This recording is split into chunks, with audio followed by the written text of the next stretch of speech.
Welcome to Sequoyah, Star Trek Adventures actual play featuring the Fantasy Grounds virtual tabletop powered by Nerd Eye Industries. Disclaimer, this is very much a beginner game, meaning that some of the players are new to Star Trek, the 2D20 system, Fantasy Grounds, or all three. So there will be some mistakes made and there will be teaching done during this episode. This is an interactive game. So what that means is those of you who are watching live can affect gameplay directly. For 50 bits, you can give the group one momentum. That is one momentum over. Eric? Yeah. Can you hear us? Yes. You're very quiet. And just How about now? How about now? Oh, Hey! yes.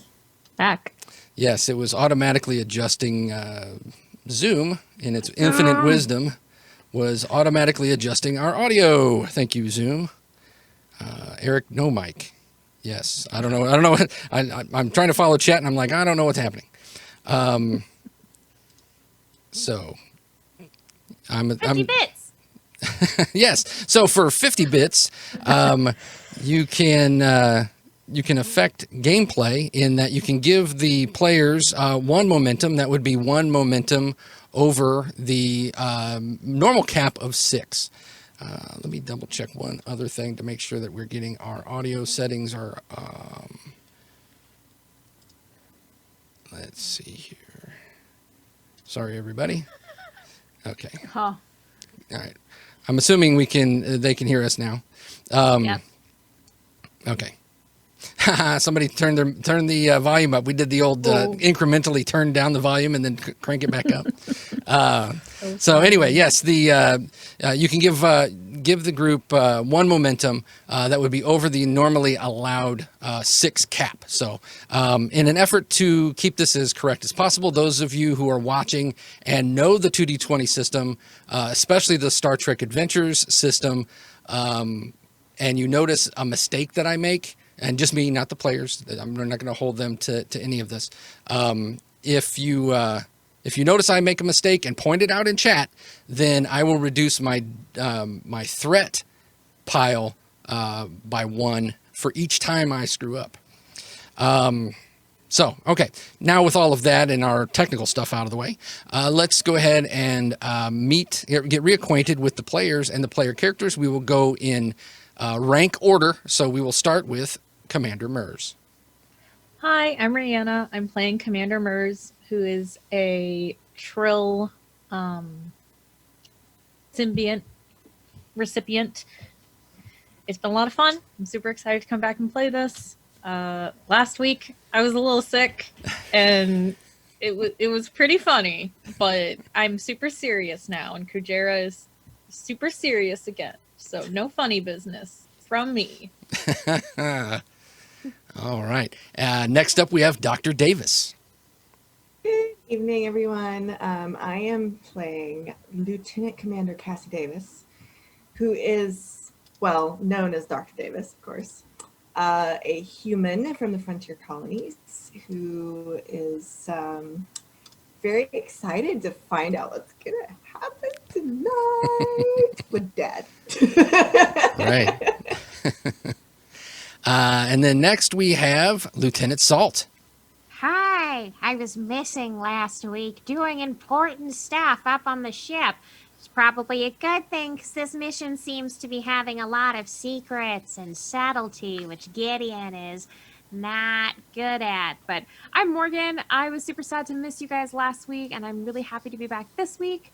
And I'm excited to find out what happened while Gideon was talking to an AI god. That's right. And last but not least, we have Lieutenant Carmichael.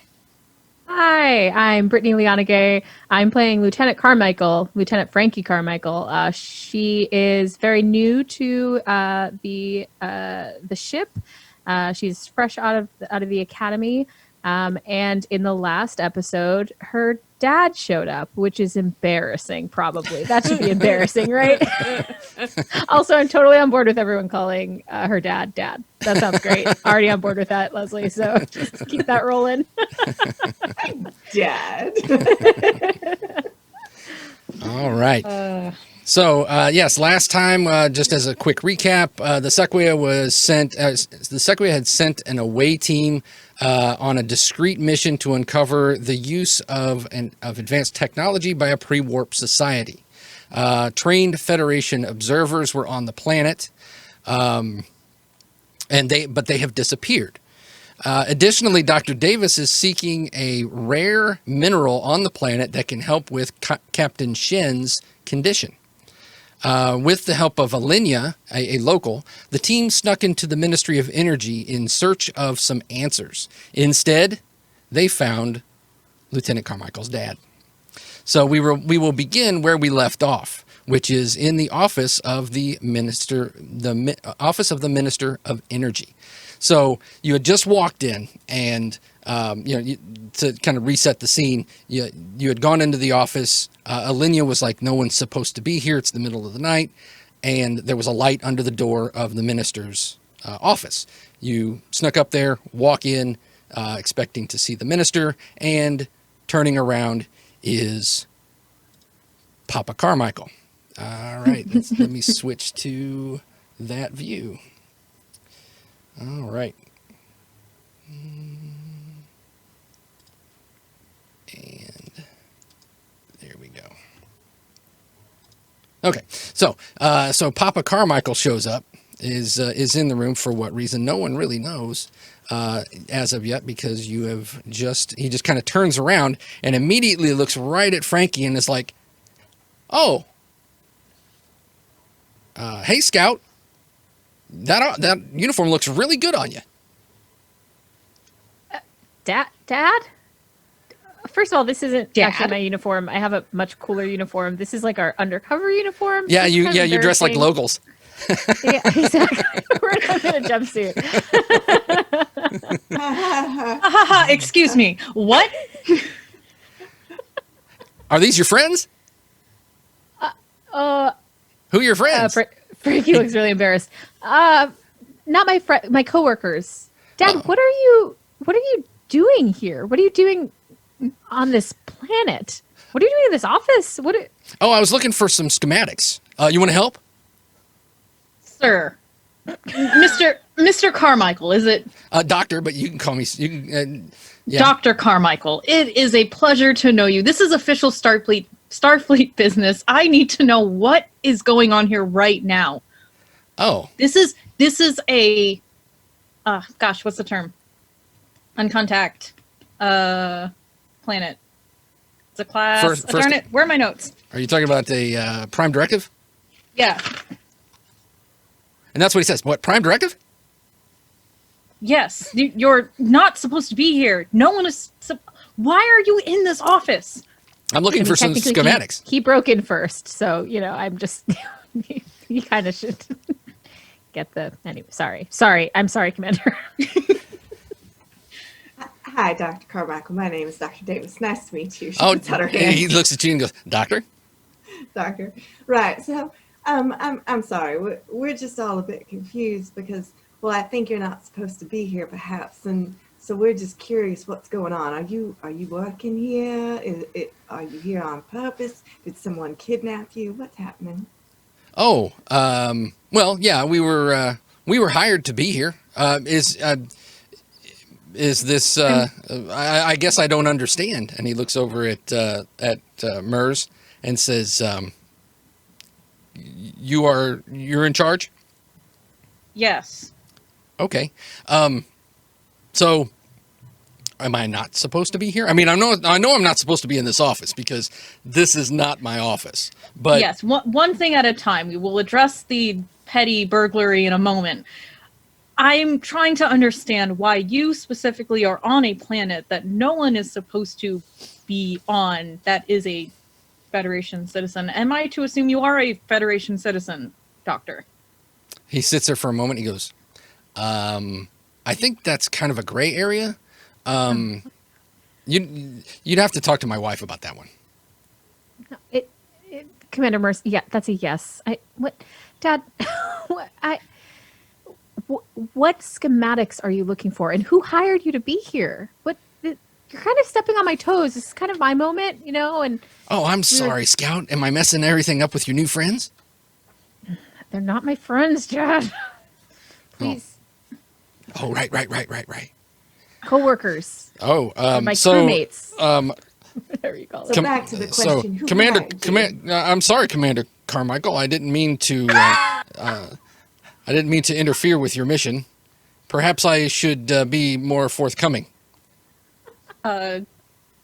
Mers, Carmichael is your last name. Are you calling your daughter Commander? He does it. He just likes to pretend. It's fine. He's Oh, I just assumed Sorry, you've Commander already Mers. rose up the ranks there, yeah. Scout. It's a dad joke. Don't. I'm sorry, Commander Mers. I'm sorry. It's a joke. He's trying to make a joke, and I know that doesn't. All right, he will like turn to his side and say in a whisper, he's like, Lieutenant, I just want you to understand that nothing in this office is going to reflect on you personally. I just need you to understand that. Okay. Yep. And I'm so sorry. This is so embarrassing. He's all just smiles, and it's not he's not like completely just out of the blue. It's like he's like completely out of it. It's almost like he's thoroughly enjoying this. Yeah, I mean, he is super embarrassing his daughter. I get it. Oh. So about those questions that we had, Doctor, can we focus on some answers? Right. Yes, please. Who Right. hired you to do what? Sure. Well, I was hired by a man named Shazin. Shazin came and recruited us for this job, saying that some of our research had some promise for this world, and everything seemed in order. I mean, the requisitions and the the paper work and all. It appeared as though you had permission to be here. Well, in fact, I think perhaps those documents were forged. So, in light of that information, perhaps we should discuss exactly what it is that you're doing here. Like, what work are you doing? Oh, okay. Yeah. Shazin, my wife and I are working on a, it's stabilizer technology, but it's using focused shield emitters. It's to adhere the tectonic plates that are underneath the surface of the planet. It's to stabilize this area so that way the mining can be a little bit more effective. And as from what Shazin is saying, that productivity is like increased like 200%. So that's pretty good. Wait. You've been saying we were hired. Please, Dad, please tell me Mom's not here. And just as you say that, you hear, and he goes, "Oh, hold on," and he walks over to like a wall display, and he just kind of pushes a button, and it's one of those big click buttons too. Star Trek says, and then the screen lights up, and you see. Wow. She's pretty. Yeah, she is pretty, isn't she? And the Rihanna said that, not Mers. Okay, good. So yes, so you see your mom, her face comes out on the screen, and the first thing she does is she looks and she says, "Francine." Another Dr. Carmichael. And then she says, I'd like to introduce you to Dr. Carmichael. The other Dr. Carmichael. This is my mom. And as Frankie's saying this, she's like backing up and trying to like hide behind Dr. Davis. I see Pleasure that. to meet you, Dr. Carmichael and Dr. Carmichael. My name is Dr. Davis. We need some information, actually, if you don't mind. I appreciate that we have everybody here now, but we really have some important information that we need in kind of a timely fashion. We don't have a great deal of time. So could you perhaps let us know who and what it is that you, how it was that you came about being found by this Shazin, or where the Shazin came from, and any information that you have about them would be helpful. She says, Dear, did you find the tape that you were looking for? Okay. And he was like, well, I was trying to. But then, then Scout and her friend showed up. God. And she says, why do I have to do everything myself? And then she looks and she says, Doctor, I'm sorry to interrupt, but time is of the essence here. To answer your question, we were hired by a Mr. Shazin as a representative of this world to come and stabilize the tectonic activity in this area using some of our technology. Well, about that, there seems to be a bit of a problem that is occurring because of the technology. It is not my specialty, so I'll let someone else speak on it, but there does seem to be an issue, and as such, Starfleet has been called in. Perhaps one of our, and she kind of turns towards Lieutenant Carmichael, engineering officers could speak on the topic a little more clearly. I'd love to, but I think, and Frankie's going to lean towards Commander Mers and say, she's not going to listen to me. I need. Commander I'm sorry. Mers. Doctors Carmichael. Yes. And she must be like, like conjuring her inner Vulcan because just one eyebrow goes up. I understand that you being hired for this job is extremely important, and I commend whatever work you've been able to do such far. But this is a uncontact world, or at least it was supposed to be, and your presence indicates a much greater problem than what we first thought going in. We have Starfleet engineers on it. My own Lieutenant Salt is going to get back to me about the tectonic plate issues, but I have to know exactly what you have been doing here, any forms, any information that you have or have gained, because this is such a big problem. All right, she says,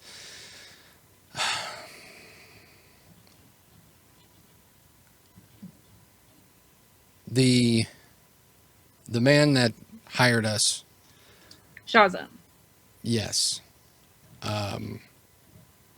showed us documents that Starfleet or the Federation had already been on this planet, and that contact had already been made. All right. So our first issue here is that whoever Shazam is not a member of this planet, or at least has had so much contact that he can forge Federation documents. This is incredibly disheartening. Do you have any information you can give me on Shazam? A photo, a drawing, just anything you can tell me about what or who they are? Hold on a moment. Then the screen goes dark. And then Dr. Carmichael's standing there, and he's just kind of looking around, and he says,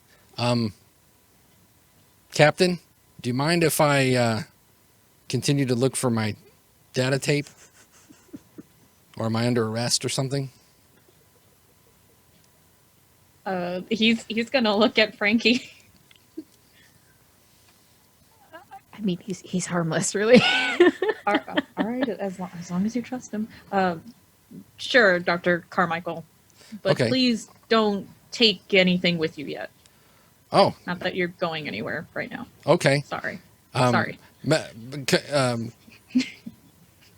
Commodore, would it be okay if I borrowed Lieutenant Carmichael for a moment? As long as you stay in this room, sure. And he kind of goes, Yeah, okay. Frankie will go over there. all right. He's like, okay. So what I'm looking for is it's a data tape, but it's got your mom's mark on it. Okay. So it's got to be somewhere in this desk. How did it get here? What do you Your mom mean gave it to her. has mom's- Well, of course. You see, okay, look, now, your mom and I, Shazin came to us and asked us if we could help in stabilizing this world. And your mom came up with the with the initial plans, of course, and then I started building the prototype. And so the schematics were submitted to this this office, this Caresto's office, because the Shazin needed proof. So he showed this minister guy the schematics of what we were going to do. But see, something happened in between the initial design and the actual implementation, because something's not going right. And I think that there might have been a flaw in it, but what we have seems to be right. But maybe we wanted to compare it with the initial design, which was in this office. Okay. I mean, that's actually kind of aligned with what we're trying to figure out too. Oh, good. But wait, what's in it for you? Or what's in it for Mom? Why did you take this job? Oh, we were paid. Yeah, I get it. I know. But we were paid quite a bit, actually. Okay, and no. Okay. Okay, well, He gets almost kind of conspiratorial, and he's like, "All right, look, your mother, right?" And he kind of holds his hands up, and he's like holding his jacket together, and he's like, originally this design she submitted this to the Federation. She submitted it to the Vulcan Science Council, and they both rejected it, out of hand. And so then when this Shazin guy comes along and says he wants to implement this design to help a world, your mom's like, sure, let's do it. Okay, that was me. But your mom was like, what's in it for us? So, Shazin, of course, had to pay us, because, we got to eat. So, You're eating just fine, Dad. Don't. Oh, my God. Excuse you have a me. chef. What? I can't. How loud are they? At first, it started off really low. You could still hear them. It's not that big of an office. Mm-hmm. But then as the conversation is, as it's starting to go, it gets to regular conversation level. Okay. Somewhere in that, Mers is going to turn to Dr. Davis and kind of whisper her parents are capitalists? And Dr. Davis is just like, I don't know. Oof. Okay, Dad. So you're here for, let's see, money and Mom's pride. Cool. Okay, great. That makes a lot of sense. I'm here for my job, and me and my crewmates are trying to get something done. So if you're going to get in our way, or if you're going to call Mom again, can you maybe warn me? I didn't call your mother. If you answer her call, oh, Dad, come on, please. Oh, I know you didn't call her. Oh my gosh. Okay, I'll help you look for this tape. Okay, great. All right. So, and as you're doing this, Dr. Carmichael's screen pops back up, and she says, "Okay, you wanted to see what Shazin looks like. Here's the. I pulled a." She says, well, it wasn't easy. He kind of seems to know where all the cameras are. But here's the only other picture that I have of him.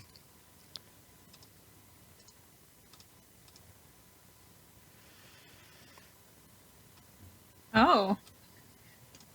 Spelled his name wrong. Yeah, yeah. Here, let me see if I can give you the full effect here. Maybe? Maybe not. Oh, wait, yeah. That would explain the hoods and the various covers that he's been wearing. Ooh. Oh, he has titties out.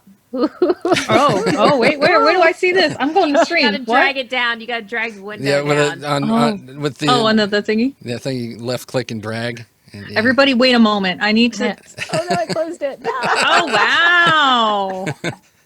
There you go. In your haste, you closed He's it. got a full Harry Styles outfit happening. Harry right Styles, there. yes, very Harry Styles. Hot. Yes. Wow. All Cool. right. So he's gonna stick out like a sore thumb on this planet. Got it. Yeah. Very much so. So that's why got it. he's been, and we were told that he had been wearing hoods and like face coverings and stuff, right? Right. And of course, Not easy being green. yeah, obviously, you are all Federation, Starfleet officers. You've seen an Orion before. I mean, yeah. Recently. There, I got one. Yeah. We got one over there. Right. Aim her down. Yeah. Where's my Orion? I've been asking that. But Well, that okay. makes sense because the disruptor, whatever that we found, was Orion, right? Yeah. The Okay. disruptor pistol. Yeah, Mers is gonna nod and he's gonna say, "Thank you, Dr. Carmichael. This was very helpful, and I will make note in my report how helpful both of you have been." I'm delighted. And she says it that deadpan. Yeah. All right. I- You're on here. Kujera's I not haven't- thrilled. Out of question character. This isn't my daddy, right? No. That was not the intent. No. Thank goodness. No, this person seems almost is like younger than Okay. Gideon. Oh, okay. Yeah. All right. Well, all right. So now that we've got that covered, can we perhaps touch on the problems that you're having with this system? I understand that it's not stable and there's some sort of problem brewing that could involve, destroying the planet.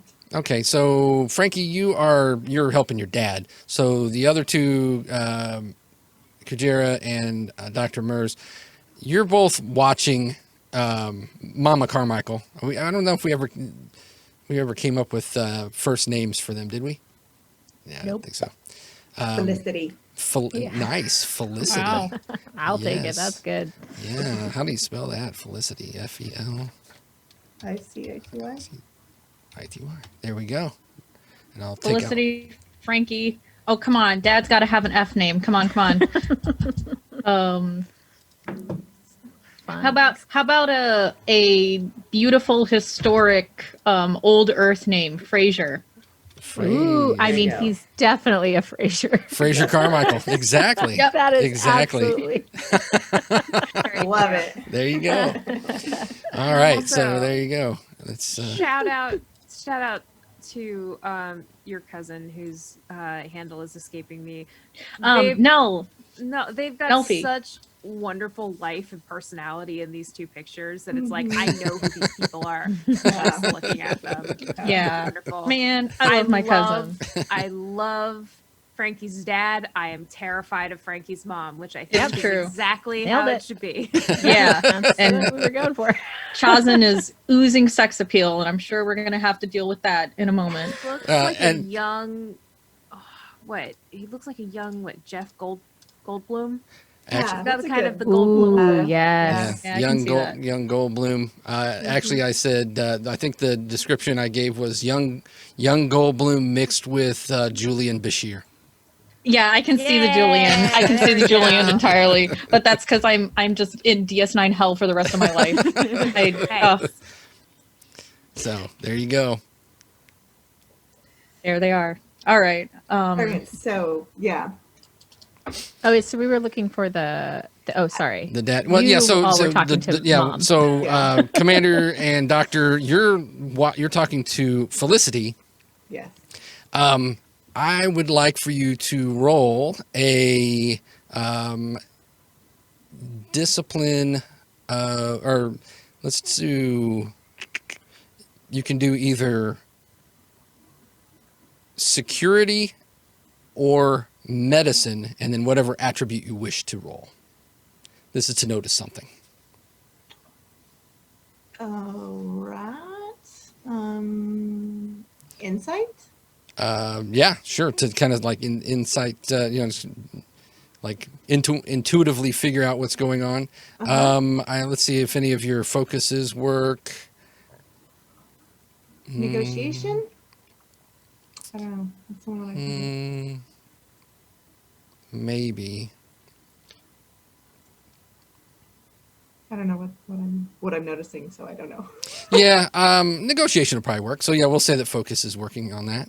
Okay. As for Commander Mers, Yeah, should I roll something? I'll roll. security, it'll be security and whatever, or security or medicine, your choice. And then whatever attribute you wish. You're looking to notice something. So I think I don't really see any of your focuses working well. What's composure? I mean, team composure is Yeah. Did I write something for that? No, but that's No. fine. It's Just basically that it keeps a level head. right, but you could maybe it's also recognizing composure in others, so we can say that too. So yeah, Okay, go ahead and I'll take it. yeah. So go ahead and use your focus. This is going to be a DC 1 check for each of you. Nice. 2 dice. Yes, 2 dice. All right. Hit me. All right, nice. Ooh, 2 momentum generated. There you go. I So like it. I like it. so Commander, you succeed. Doctor, you succeed and generate 2 momentum. So now the pool, the group pool has 2. So when you're asking about this and you're bringing up, we need to kind of get to the bottom of this and find out who's, what this character is. What she's asking about really is like what's going on with the planet. Like, is she aware of this? Right. What is happening? Right, and so she's already pretty, she's got a good poker face going on. Mm-hmm. So Mers, you get the feeling that she feels she doesn't want to be on this call any longer. Mm-hmm. And she's looking for a reason to just sever it. But Doctor, you get a little bit more. You get the same feeling as that, almost like this conversation is over. But with your extra successes, you can spend a momentum for more information. So she's being very standoffish about it, and you're also getting a feeling like she's just getting ready to sever the call.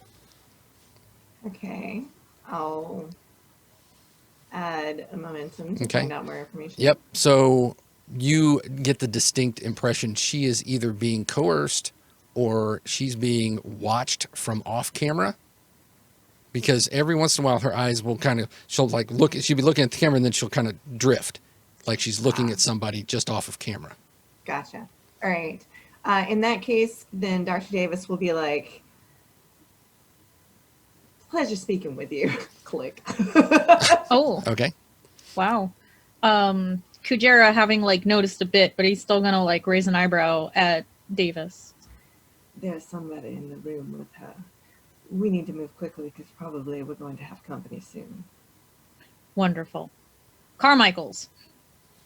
Now you turn over and so Frankie, you're kneeling down, looking in one of the drawers. Your dad is on top of the desk, butt up, looking upside down, like he's looking underneath the drawer, the middle drawer, to see if there's anything taped underneath the drawer. So and when you turn around and say Carmichael's, all you see is Fraser Carmichael's backside. Yeah. You have approximately 1 minute to find whatever you need to find. We can help, but after that, we need to run. Run? Oh my. Well, I run is a little too I have strong, a, but we I have do kind of need a to trick leave knee, here so- almost immediately.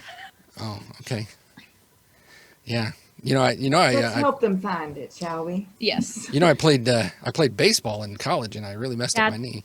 Dad? Yeah. Mm-mm. Oh, No. Sorry. All right. So if we help them look, can we find it? Yeah, sure. Yeah, what sure. can we roll? All right, Or so are we just looking? It will be a security roll.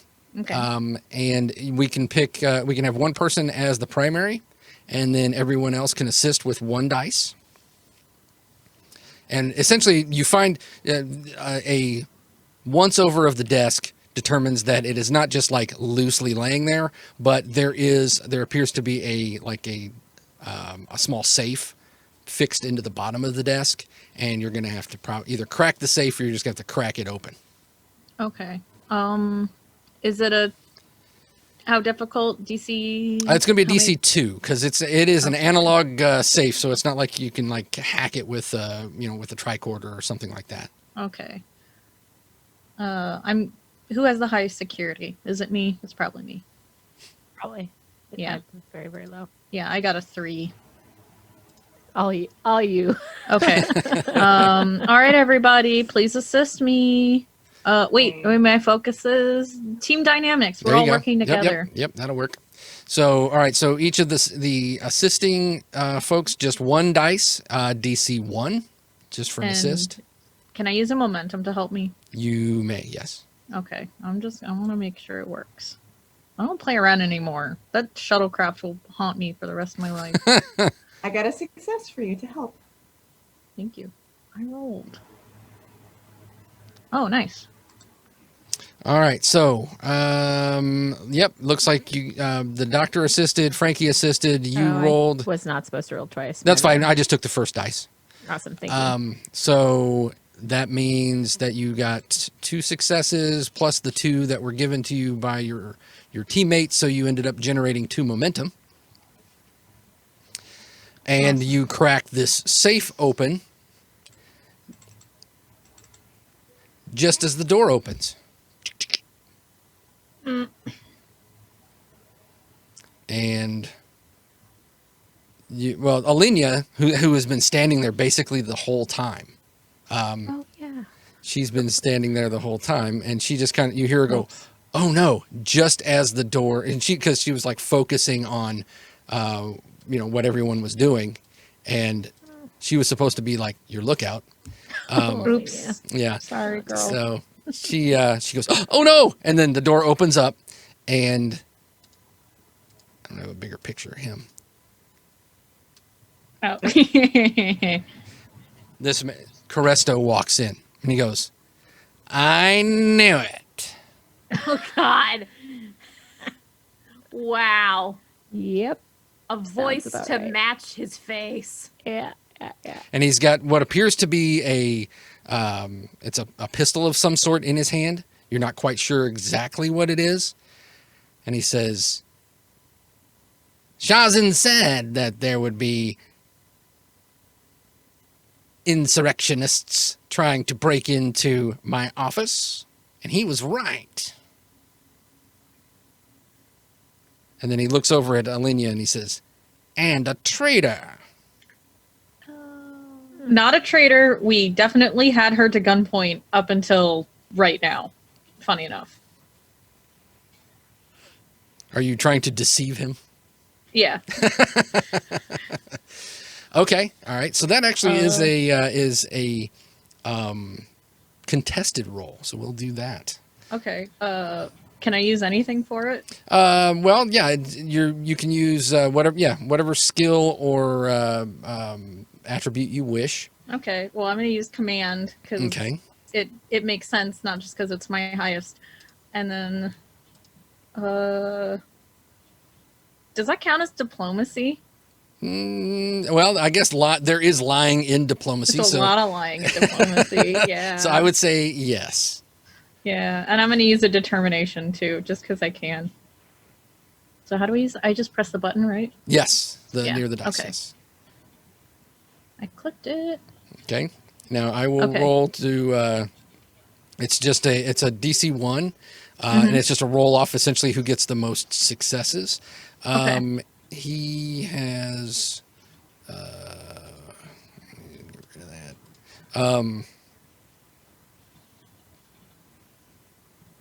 He has crowd control. Nope.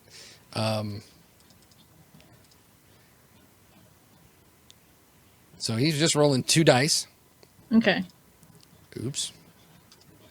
Oh. His target number is, he's going to use reason and, I don't know, engineering. Okay, there we go, sorry. Holy mackerel. Did Got he? 3 successes. Oh, okay. Well, I mean, that's not great. Let's try. And Mers got 4 successes. Wow. Nice. Well, Wow. remember, Get you spent your determination. Determination, you're on that. right. So yeah, Wow, glad I did. yeah. So he. All right. All right. You insinuate that she was your prisoner and was not doing things willingly. And he kind of looks over at her and he was like, "Well, then, it appears that I've saved you." Oh no. Somehow that's a worse outcome. It's okay. And he says, "Go get my car and pull it around. And I'll take this lot to see Shazin." Kujera is not a Betazoid. He has no mind power, but he is going to hope with all of his might, looking at Alinea, that she's just gonna either book it or do something, not take the car here. All right, she's just standing there just like, "What should I do?" And then she just kind of nods and like steps out. And that's when we cut to the ship. So I've shown Jan all of Sesame Street. Because I think that's a foundational thing. You know, if you're going to learn about humans and like acceptable culture, Sesame Street is a good place to start. I do not understand why the chef keeps falling down the stairs. Because it's funny. Humans are big on humor. What makes humor? Oh, all sorts of things. Sometimes falling down funny can be humor. Sometimes saying things can be humor. All right, I'll make a note to put down all the funny people. At least all the funny people, I think, because then we can share jokes. And Inside jokes. inside jokes. Yeah, you're learning, Jan. I'm so proud of you. So there's that. Sesame Street's a big one. He's got all of the Federation stuff that have been uploaded so that we're within protocol, so Commander Mers doesn't jettison us. What else have I uploaded to Jan? Probably some Terry Pratchett novels. What else? Chat, what else should Jan know that's important about culture? Yeah. Peak culture. Mm-hmm. Did you upload all of Great British Bake Off to him so Oh, that he for can sure. cook So well? something with food. Something Yeah. with food is very important. Great British Bake Off. You know. Why do some they of- call it sponge? You know, that's a really good question. I had never thought about that. Hmm. Well, I'll look it up, or we'll both look it up. And then We'll that's when Star the Trek Google it. that's when the communicator in Jan's containment room goes off, and you hear Lieutenant Salt to the bridge. Okay. All right, Jan, I gotta go. But yeah, there's the rest of Sesame Street. Here's some Gordon Ramsay. You'll like him. He's very shouty. I don't all like right, that. Do the kids Gordon Ramsay Yeah, when he's with the kids. Kids Gordon Ramsay, the one where he's a sweetheart. We'll do those. All right. Okay. And then I will toddle off. Gideon will pack up, and oh my god, I don't want to use my one F-bomb, but yeah, the having Jan repeat stuff of like, "This is effing raw," like would be very funny. Humor. But yeah, Gideon's gonna head over to the bridge because she knows that there's stuff happening that's important that she wasn't originally a part of, so she's not gonna dawdle. Okay. All right, so you go to the bridge, and of course, the captain is in his seat, and he says, "Salt, There he is. report. What's the situation with your big black ball?" So we've gone through Sesame Street, really important. We're starting on some food stuff, maybe some comedy. I was always a Snuffleupagus fan myself.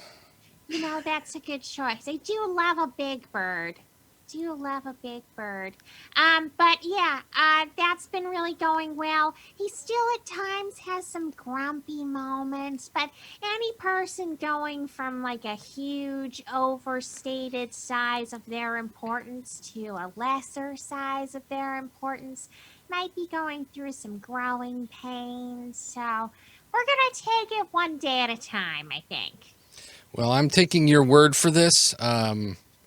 You do realize that Brock was not too keen on having this alien AI anywhere near our computer systems. Yeah, but Brock and I talked about it, and we're gonna keep, Jan contained for now, and then later I will work on convincing him that I'm right. Good luck with that. So I know that you filed your report on what's going on with the away mission, but to be 100% honest, tectonic plates, seismic activity, potential huge kablooey. right. So give me just the condensed version of that. You get the distinct impression that he did not read your report. Oh, right. Okay, so essentially, and GM, correct me if I'm wrong here. Okay. There are emitters that are going on right now on the planet. Right.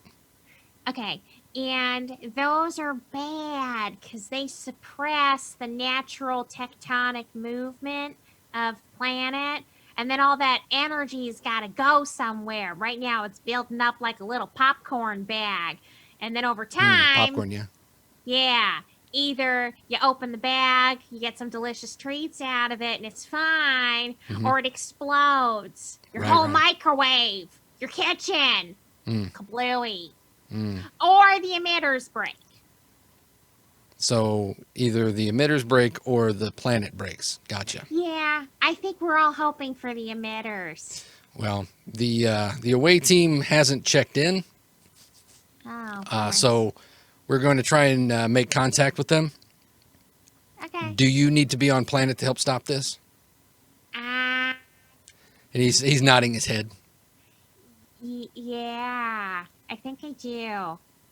Because they're not really technologically advanced, are they? So I can't just, hack into their system. Although that would be a great experiment to use Jan to retroactively work into different computing sources as a future note. But yeah, I'll go down this time just to manually boop it. All right, then. Do you need anyone with you? Do I need anybody? I worked well with the kid, but she's already down there. Well, So- that's convenient. And Brock is probably enjoying the engineering room by himself. Oh, You need red shirts. You need some red shirts.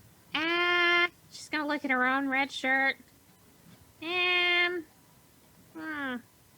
mean, I guess a couple of people if things are hairy. Not super crack shot with the old pew, so someone who's good at that would be good. a security detail. Yeah, okay, we can handle that. And Cool. you see, he reaches over and he pushes a couple of the buttons on his captain's chair, and he says, "All right, report to the transporter room, and I'll have you beamed down to their location." Okay. All right. So what happens is now we'll report back down to the office as you're standing there, and Caresto has the pistol pointed at the group. He's like, and Alenia has walked out, and he's standing there, and he's like, "You all think that you can just come in here and steal this? Which department are you from? Because I don't recognize one of you." We're from the security. Don't lie to me. I'm not lying, sir. I don't know. I'm thinking of a lie, which is a Yeah. different thing than telling a lie. No, Well, actually, Here you go. Technically, you've got another Carmichael with you. Yeah, no. Kujera says, actually, Shazin sent us. Yeah, oh, he did he? Yeah. Well, he says, Good. well, and and for a moment, it's almost as if he believes you. He's like it's completely plausible. And then he's like, well, we'll get to the bottom of this. And as he walks over to one of the screens and he pushes a button, and that's when you see Shazin pop up. Ah, wonderful. Yes, Cresto. How can I help you? He's like, oh, you have visitors. How nice. And then Cresto's like, who are they? Why did you send them here? And right about that time, you start to hear the familiar tinkling sound of a transporter beam. Okay. I want to do a couple things. And let's see if they go. Okay. I would like to just absolutely football tackle this guy into the monitor so that hopefully the monitor turns off and this guy lets go of the pistol. Okay. All right. So that is going to be let's see here. Cresto, where he is. All right. So this is going to be a contested roll. This is with combat. It is always security. Okay. And then you are using physical, so it's going to be daring plus security. Okay. And then do any of your talents, are they part of this at all? Sure. Decisive leadership, because this was a decision and I sure. am leading. Absolutely. Right. So if it's a talent, does that count like a focus or? Actually, talent should, let's see here. Decisive leadership says whenever a character performs an assist task, you would then pay 2 never mind. momentum. So that's actually. How about bold command? I think. When you attempt a task with this command, you can buy one or more d20s by adding to threat. Yeah, so that's if you're doing command. Dang it. How about good old joined, where I can call upon something that I did back in the day to make me better at fighting, I guess. Oh, sure. Yeah. Okay. So wait, let me get my other notebook. Sorry everybody, this is loud. One day I'll condense. So if I'm gonna be joined, let me look at my hosts. I will call upon Mizran. No, sorry. What did I write there? Sukar. So Sukar was my first host and was actually a warrior. Okay. So this should help. So we'll say that. What was the name again? I'm sorry. Sukar. Sukar. So yeah, Sukar. You call upon Sukar, and Sukar was, like you said, a warrior, and had the, had a focus in combat. So yeah, we'll go ahead and give yourself a focus on this roll. Okay. And then the joined is a once per game session, correct? Yep. Okay. All right. So it's 2 dice and it's a D1. Yes. So let me roll. Well, I'll roll and you roll and we'll see what happens. Okay. So Cresto got 2 I successes. could use a focus. Damn it. Can I use a focus? Too late. Oh. Yeah, you can say that you used your focus, which would have made that 3, I think, 2 successes, right? Oh. Which yeah, you did it. You did focus. Oh wait. Oh no, I meant to say I wanted to use a momentum, but Oh, a momentum. Go ahead and roll an extra Yeah. dice. Then spend a momentum and just go ahead and change it to 1 dice instead of 2. There you go. Okay. And then just roll again. There you go. All right, so and I generated a momentum anyway, right? right, because he got 2 successes and you got total of 3, so you generated a momentum. Cool. All right, so you tackle him. You didn't get any complications. So this is what happens. You tackle him, and the desired effect was you were going to ram him into the view screen to try and cut it off. Is that correct? Yeah. Yeah. So for a momentum, if you spend a momentum, you can actually, edit the scene a little bit if you want to do that. Yes. Okay. And then, but what I'm going to say is you slam him into there, and the other one was to rid him of his weapon. So you can do that with a momentum, but I am going to I'm going to drop some threat just to kind of edit the scene myself. You will still, if you still try and strip the weapon from him, you can with the spending of the momentum. I won't take that away from you. It's just there's an added wrinkle. The wrinkle's going to happen regardless if you take the weapon away from him. So it's up to you. Might as well then. Right. Better not be an armed wrinkle. Yeah. That's Dangerous. fine. That's how I live life. If I want wrinkles, they're not armed. So go ahead and drop that other momentum. Oh, so we're at 0 momentum. Sorry, Yes. guys. But now the threat is no longer armed, so that's good. But what I'm going to do is I'm going to drop 2 threat, and what happens is Gideon, you're being beamed down, and then when you everything, the light just kind of clears after you being beamed down, you see Kujera knock into this person who's got some sort of like a pistol, like a slug pistol, like a regular like bullet pistol, and boom, slams into the wall. The person they're like wrestling for the weapon. The weapon discharges, and one of your red shirts goes, ooh, Oh. What you say? Here. What you only meant Oh, well. Yeah. Okay, so Gideon's gonna go and there's like some sort of there's a communicator on him, right? To beam him back up to the ship. yes. Okay. So, she's gonna step slightly to the right and open her communicator and be like, "Okay, ship, can you please beam back? Beam back Carmody? He's been shot." He's like, Immediately. I can hack. Stick with us, Carmody. Ship's gonna take you back. So yeah, Dr. Davis, one of the crew members just got shot. Yeah, so she's going to rush over to attempt to help him. Okay. All right. But the pistol is cast aside, so Caresto no longer has the pistol. Okay. Can Dr. Davis kick it further away on Sure. her way to? Yeah, sure, absolutely. Kicks it over, and it like skids to a halt at Gideon's feet. Yeah. Well, So things are going well.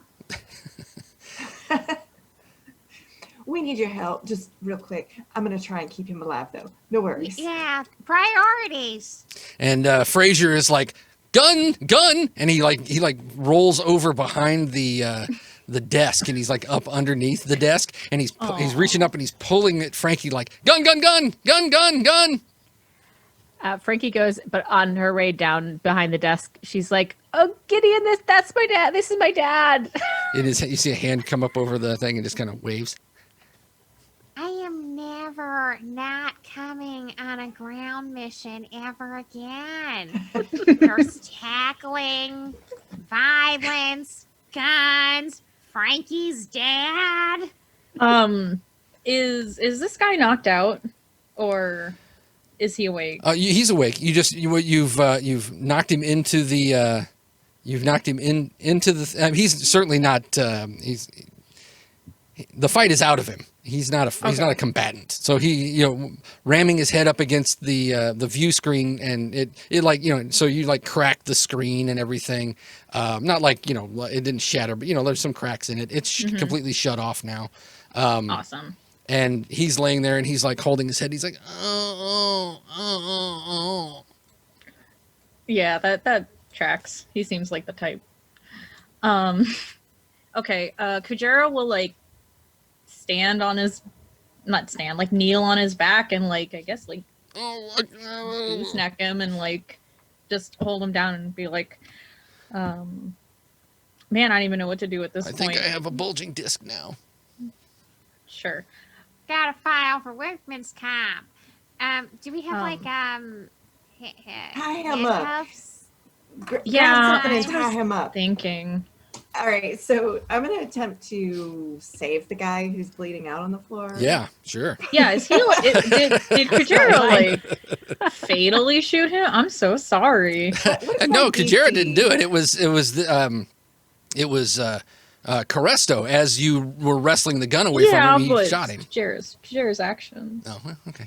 Is it DC 1 or what is it? It for this one, it is it's going to be a DC 2. Okay. You can use your trauma surgery or emergency Okay. medicine focus, whichever you choose. Trauma yeah. center. And Yeah, I have triage. I have all that stuff. I'm also going to use one of my values for. I can use a point of determination. sure. Starfleet is my family. Oh yeah, sure. So We make sure you hit that. We don't really want anybody to die. Now, did you hit the today. button, or did you just remember you hit the red button instead Hit of the red green? button. There we go. Yep, there you go. Right. Okay. So I think everything's right. There you go. Holy moly, that was some high rolling. You still succeeded, but that is some high rolling. All right, so. Risky. Yeah, so it was touch and go there for a minute. You're like, I got this. Wait a minute. Yeah, it's like it shot him in the abdomen, and you're like, oh well, from that direction, probably not too bad. Then you're like, oh no, it's a lot worse than I thought. So it's you're to get him stabilized long enough just to have him beamed back up to the ship. I'm And- literally keeping him from bleeding out. Like Right. my fingers are like in the hole. right. Yeah. Yeah. So Good times. all right, so Sorry. All right, so Kujera, and you are now, and so Gideon, this is what you see. The minute you come in, it's like pow, gun. Literally, I will the- tell them to beam me up too. Okay, Yeah, Because she can't Yeah. let go. It makes sense. It's your like what's it? Traits? Yep. No, values. It's your value. Mm-hmm. I get it. Gideon is right now almost exactly that community gif of like coming in with pizza and like things are on fire and there's a gun and everybody's panicking. Like that's like okay, so you missed your check-in, Commander. So the captain sent me. How are things going? Not great. Huh? He's gonna knee Caresto a bit more and say, "Look, there is way too much going on for me to waste time on you. Tell me anything I need to know. Give me anything I need to get into those mines." all right. He's like, my key card's on my belt. Just don't hurt me anymore, man. All right, well, I'll take that. Yep. And yeah, there's you see what it looks like, like a ring, like a key ring, but it's got like different sticks on it, think of like a bunch of different flash drives on it. All right, He's like, Okay. just wonderful. you're from the Prime Minister's office, aren't you? I know it. You're his bully squad. Yep. out of character question. Did Shazen, when he showed up on the screen, was he green or was he in disguise? Oh, he was full on green. Okay, so this guy is not like shocked. Yeah. Nope. As a matter of That's fact, yeah, true. he looks at you and really he hasn't really paid any attention to you because he's up against the wall. He's got a knee in his back, all of that stuff. But then finally, when when you take the keys from him and he turns and he looks and he does see Gideon, his eyes widen a little bit and he goes, "Another one! I knew it! I knew it! I knew he would betray me!" Okay. I haven't betrayed anyone. I just got here. Caresto, I need you to talk with me just a little bit longer. how do you know these Orions? He's just going to come out and say it at this point. Like, What does that mean? Is that All a code right. word? Dad, explain something. How are you familiar with these fine green people? All right. He looks at Gideon, then he looks over, like turns his head a little bit and looks up at you, and he says, Shazin. Shazin and his people. They came to me. They offered they offered me, to help me get to this position. In exchange for the mining. Yes. Wonderful. How long ago did you begin working with them? He first came to me probably 3 or 4 months ago. Ooh.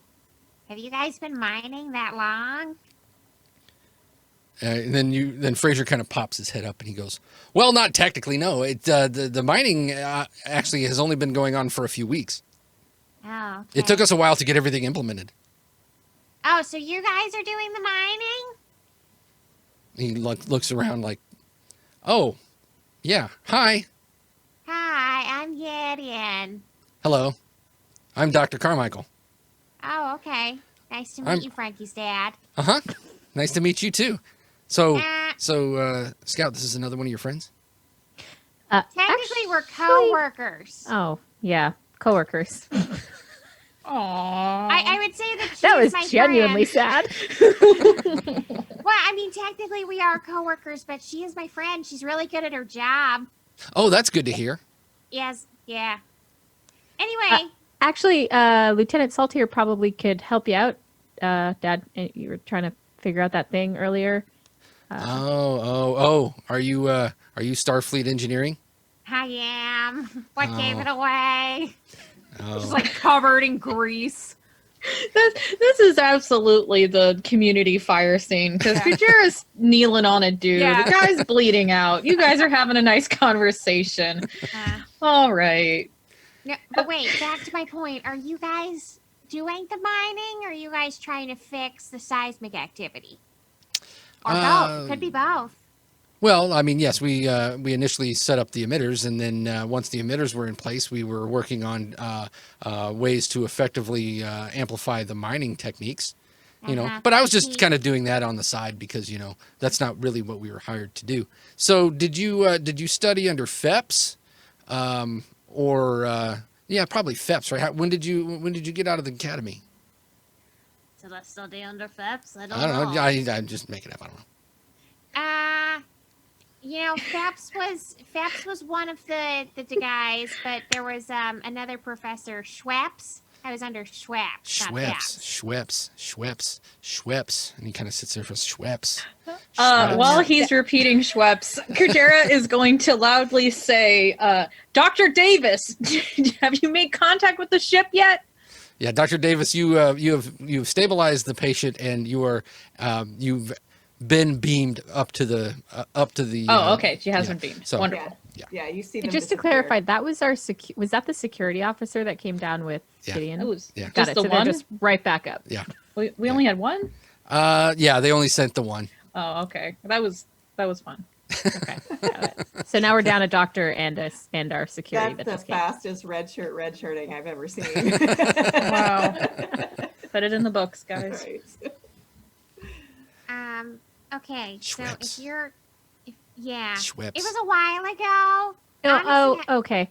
No, Dad, how about we chat about this later? Because I think it's really interesting. I'd love to hear more about Schweppes or Keps or whatever. But and she's pointing, Frankie's pointing at Carusto, who's still on the ground under Oh, right. Yeah. Kujera's knee. Good one, Scott. Yeah. Let's keep focused. Right. Scout is adorable. Is that your nickname? Please, Gideon, I'm not going to ask you for anything, but please don't. Okay, fair point. I feel bad Frankie. about implying that we weren't friends. We are friends. Okay, thank you. I'm glad. I wish my mom was on the phone right now, but she's not. Thanks. Okay, but you set up the emitters. The problem is that the seismic activity won't stop unless you turn those off. He says, "Well, that's pretty serious. You might need to talk to my wife about that. She handles all of the implementation. You see, I work mostly theoretically. I mean, I do hands-on. Don't get me wrong. I can. It's just, she doesn't really let me. So, Hey, Dad. Theoretically, remember when you said that you and Mom shopped this stuff around to the Federation and Vulcan Science Society? Oh yeah, Academy? yeah. Yeah. So, and they turned you down, which was Yeah, that so was- lame. That Ugh. was it. Really, Like, it you really worked so was. hard on this. I know, right? Did they give you a reason of why they turned it down? Oh, I don't. I think they did. I'm sure they did. Right. There's usually some kind of official submission, and I'm sure you got some kind of letter. Yeah. I don't really read that stuff, so Okay. you might need to ask your mom. Dad, I really don't want to ask anything. That's why I'm asking you. If you just give me a straight answer for once, please. Right. Yeah. So, okay. Well, I mean, I don't want you to get you in trouble. So, Kujera is going to look up and say, Dr. Carmichael, I can assure you that Lieutenant Carmichael will not be getting in any trouble. Oh, good. And he kind of, gives, Frankie kind of gives you a little tap on the shoulder, like, see? Yeah. Oh, thanks. Yep. Super helpful to have my dad here at work. Yep. It's all paying off. Well, anyway, so, let's, so Lieutenant Salt, was it? Salt? That's me. Yeah, let's get you down to where the emitter is if you think you can help. Sure. Yeah. Now, you All right. said you did more of a theoretical kind of stuff. Did you do the theoretics for this? Uh-huh. Now, in your theoretics, did you get to the part where all the kinetic energy builds up and it turns into a giant bomb? Well, that would depend, I think, on the thermodynamics. I mean, every place is a little bit different. So yeah. And he kind of sits there for a second and goes, you know what? That would only be that would only be feasible if there was a solid core. This planet has a solid core? We need to get to the mines. And he just starts running out the door. Kujera says, wonderful. I believe we have a car coming around, so that's nice. He's going to look at Caresto one last time and say, two other operatives that were here before that I'm pretty sure you had spirited away. Where are they? All right, he kind of sits there for a second. He says, Shazin said that he knew who they were. He took them. He had my office. He had my men pick them up and taken to him. And where is Shazin? Is in the mine laboratory. Ah, it's all coming together. And Kujera is going to punch this guy so hard in the back of the head that he knocks out. We have phasers. You can set them to No, I don't side. have my phaser right now. Do I? We're undercover. We're undercover. Oh, Gideon brought hers. She forgot all about Well, that's that. fine. You didn't even get dressed up, do Yeah, you? You're in your- Gideon's No, in I uniform. need my outfit. Of course, Maxwell let you go down there dressed like that. Oh my God, that's typical. That's typical, I mean, of course. Commander, I just want to point out that I am green, so it's a little hard to go incognito. Yes, that's true, and I understand. Although apparently it's not as much of an issue in the long run since the Orions have already made contact, or at least some. We're gonna figure this out later. All right. Anyway, So before I'm just watching the punch go, and that's when I interrupt, and I'm gonna be like, All right, sir. Now you're going to forget everything that happened here. And then I'm going to stun him with my phaser. So he's Okay, already well- out and you stun him. Well, no, I didn't want the commander to punch him. I like caught it halfway, being like, okay. I have a phaser. Okay. Did we punch him and stun him at the same time? You can. That's totally Sure. whatever. That's so, fun. So yeah, one. Narratively, I like that Kujera was like, I'm going to pretend I couldn't pull back and also just Yeah. finish this punch. Oh, yeah. He's got a really punchable face. I mean, Right, Exactly. exactly. I'd want to punch him too. It's like, Yeah. oh, yeah. You Kujera punch, couldn't you hear punch him, you. and He had- you have to like you punch him, and he doesn't immediately go out. He's like, oh. And Just then another little one. Well, I mean, and the stun's coming, but just a little one. Just give him another one, right? Just for good measure. right? All right, but Commander, have you gone to your monthly, like, Federation mandated therapy appointment this month? I will when Max does. Anyway, Oh, that's not a good sign. no, he'll stand up and he'll say, "All right, we need to get to the car. We need to get to the mines, and All we right. need to find your father."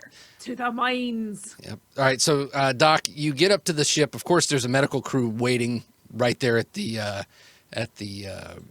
transporter room. So you are not obligated to stay. Now that he's stabilized, you can beam immediately back if you want.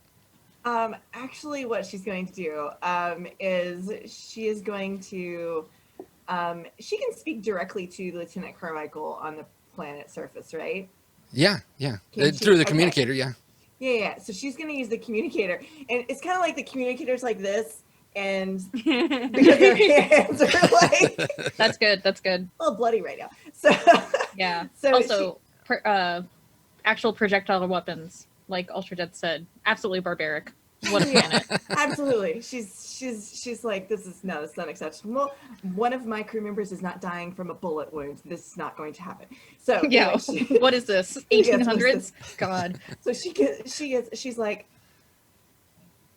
Lieutenant Carmichael. Lieutenant Carmichael. Hello? Lieutenant Carmichael, I don't have much time. I'm kind of busy right here. As you can, well, I'm sure you remember. Anyway, I need you to do me a favor, okay? While you are there, I need you to get me a sample of the binary. Can you do that for me? I'm just a Oh little- no. This isn't, you're not going to like sell it or something, right? Like, oh gosh. Kujera's gonna look back and be like, your whole family is capitalists. Is that right? No, I need this to get a reversal agent. I need it for a medical experiment to try and help someone. Can you please give me a sample? Oh, yeah. Sorry. My mom is sorry. Yeah. Of course. Okay, bye, quick. Frankie's trying to have a full on conversation. Good. All right, so you go out to the front of the building, and there is a wheeled vehicle there. It kind of looks like it's an amphibious. It's like a boat car, so it can go on ground and land. Nice. And it's armored, and then the side door kind of gull wings open, and you see Alenia. She's in the driver's seat. She's like, "Where's the minister? Did you get away?" Yeah. Yes, we got away. He'll be okay later. The important thing is we need to get to the mines. Also, did we grab Dr. Carmichael? He was the first one out. I know, but like, did he make it to the car? Oh yeah, or- yeah. Well, he's not. Well, he's got a trick knee, so he didn't make it. Very far without you catching up to him. That's good. And That's then, fine. and then as he's like hobbling, and like you pass him, and then he's like hobbling after you, and he's like, "Oh, Scout, this knee, it's just, ever since I slid into third that one time, it just, Uh-huh. Yep. Yeah. You can tell us all about it later, Dad. I was legging out a Thanks for- triple." Yeah. Yeah, thanks for waiting for us. Yeah, the triple, and then and you had the perfect game or whatever. Yeah, I remember. Right. Let's go. Okay. Are you coming with us? Wait, where's Mom? She's in the mine. Oh, she's in the. Oh God. Well, yes, because That's why we I don't gotta know. go, Scout. Your mom's I'm in sorry, danger. Yes, I I have All a right. headache already. We are getting in the Batmobile. Let's all get in. Yep, everybody piles in the Batmobile. He's like, I think I might have an aspirin in my pocket next to this Werther's Original. Dad. And painkillers. Butterscotch. The mines. Yeah, On the Alenia, ride, floor on it. the ride, Frankie will give Fraser permission to tell the full baseball story, if All you right. will. It takes the You want entire to. trip. I How mean, how it's long's not. the trip? It's not. I mean, it's not that long. I mean, this was the whole purpose of this office was so that it was relatively close, close yeah. to the mine. So it takes probably about 10 minutes to get to the mine itself because you're in an official ministry vehicle, like the guards and the guard tower and stuff like that. Just wave you on through. They don't even check for credentials or anything like that. So she's driving, and she's really good at driving this thing. And it's Nice. it's one of those things where it's a button down vehicle. So I mean, she's looking through like through a small periscope instead of like looking out a window. All that Wow. stuff. This is a full on armored vehicle Alenia, are these cars common? for the ministry. Yes. Do the ministers often have threats upon them? All the time. Ah, Like I said before, there are the minister himself is quite paranoid. The miners for many years, the ministry, the miners were treated respectfully, and they were.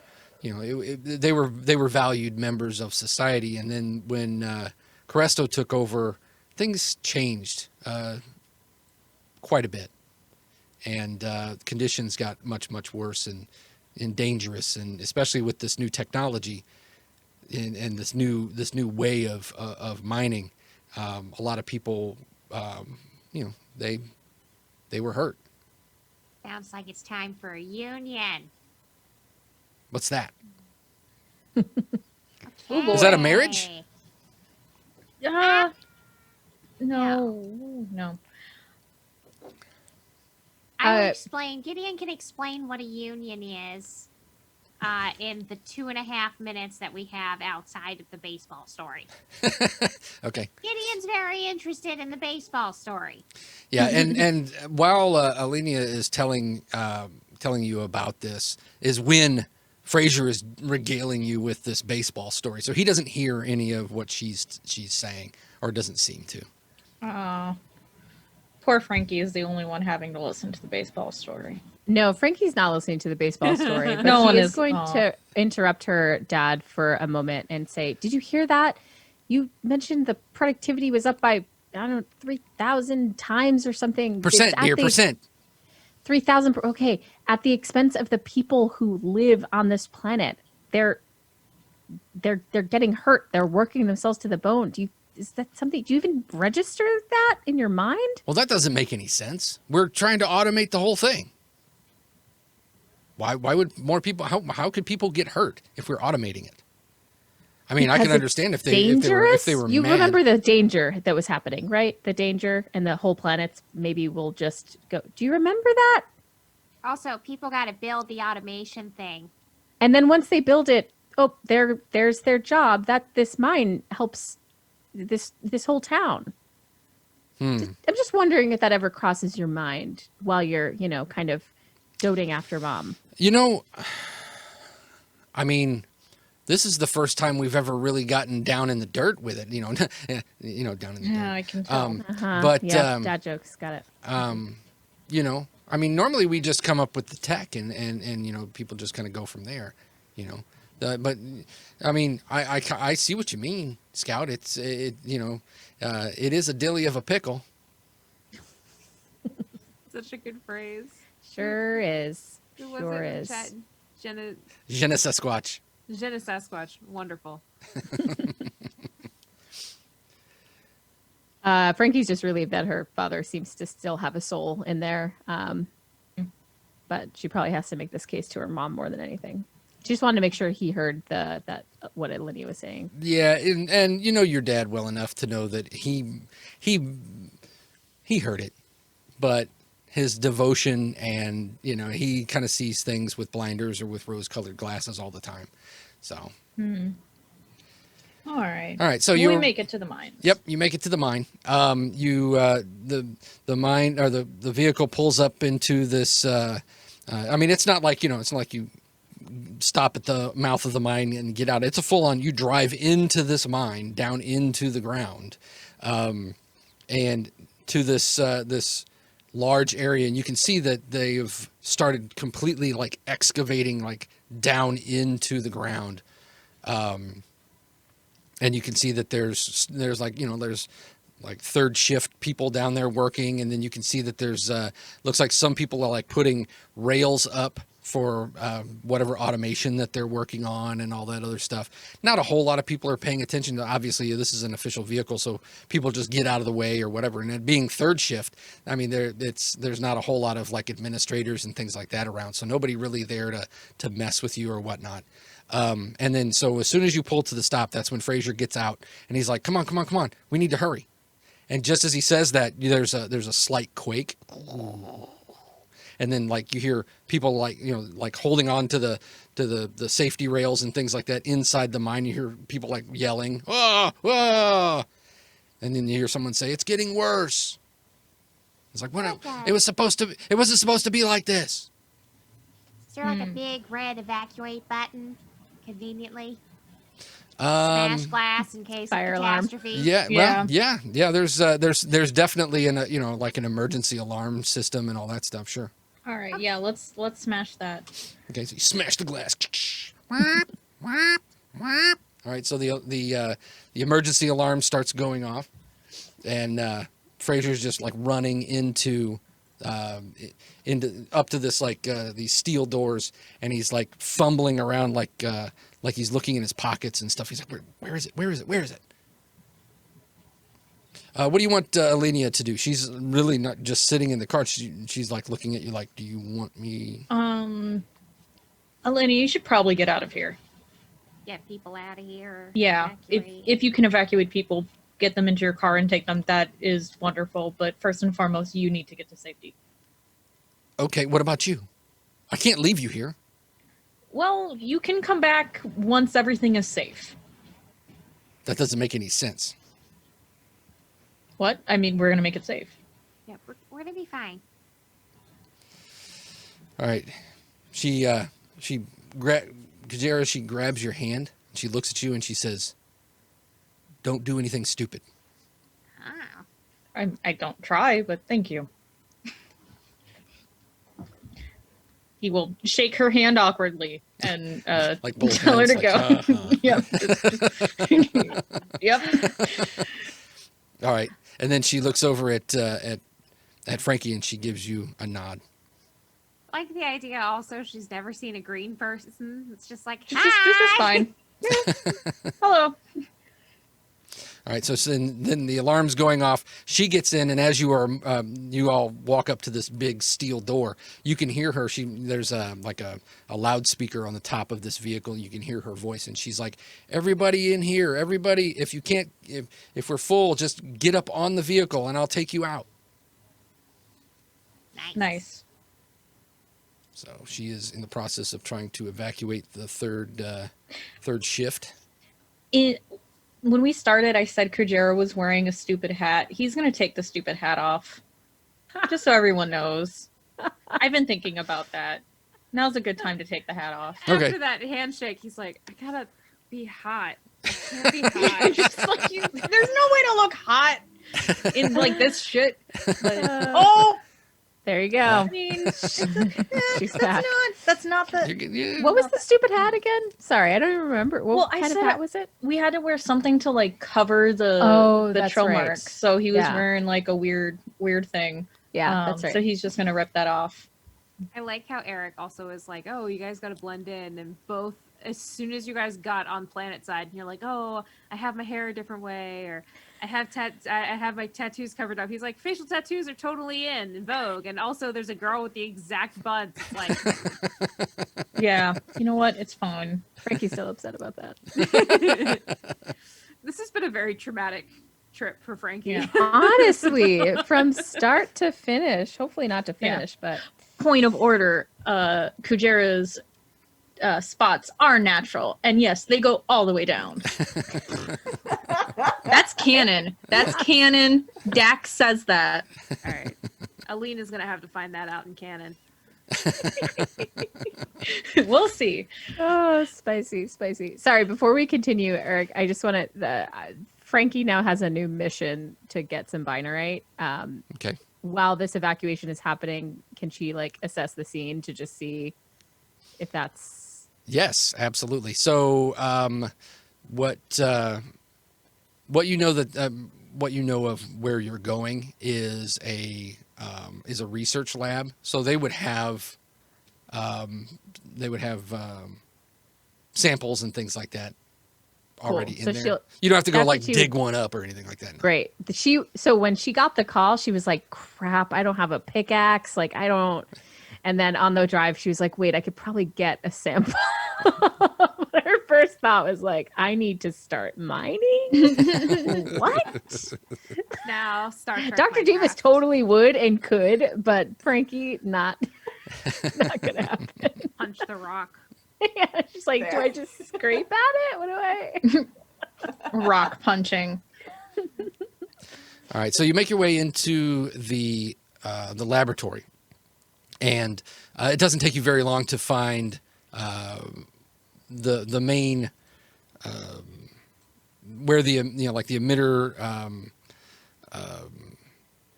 console and everything, like the nerve center of the emitters is it, and Fraser is taking you right there. So you have somebody who's been here, knows exactly where to go. So he's just kind of like beelining it towards to where you're wanting to be.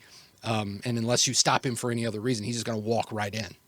Sure. All That's right. where we need to go. All right. So the doors, he walks in, and he had, well, when you'd gone up to the metal doors, he was fumbling around, and he finds his pass key, and he like opens up the door, and then you walk in, and he says, he points at the main laboratory and goes, "There's where your mom is. We'll go get her and get her out of here.